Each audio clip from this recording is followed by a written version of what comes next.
name is Elijah, and I'm with the Alaska National Guard Counterdrug Support Program.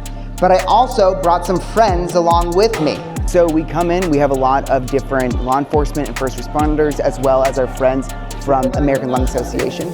And we get together, we kind of do a collaborative presentation focusing on positive social norms where most kids are choosing not to do drugs, not to vape, not to smoke. And we're really reinforcing that, as well as like pointing out some dangers of smoking and vaping, and then just focusing on making positive, healthy choices. True or false? Is vaping dangerous? True?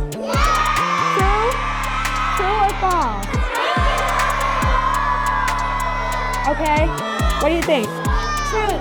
Yes, good job. True, vaping is very dangerous, and smoking. When people choose, listen up, when you choose to smoke or vape, you are putting chemicals into your body, making it harder to do things and to live a healthy life. Main message to get out to the public is we want to encourage folks, this event's great, but we want to encourage folks to have age-appropriate conversations with their kids about substance misuse, about smoking, drinking, drugs, and all of those things, because that's where the real messaging comes into play for the kids of these communities. Actually, a lot of kids in elementary schools are choosing to make healthy choices and to say no to things like smoking and vaping. The highlight of the show is always the helicopter coming at the end. So another big part of this is having like a positive interaction between law enforcement and the kids.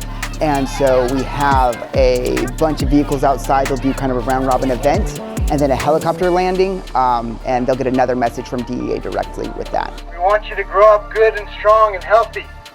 And you can do that by eating good foods, by staying fit, physically fit, staying away from drugs and alcohol.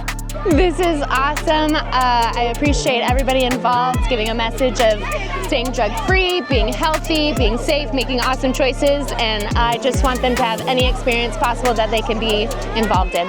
Every year we try to do about 6 schools. We'll do 3 in the Mat-Su and then 3 in Anchorage. With our limited capacity, that's what we're able to do. Don't smoke. It makes your lifespan go lower and lower, and it hurts your lungs, so don't smoke. The coolest thing was that the helicopter and then us meeting Mr. Courage. Yeah.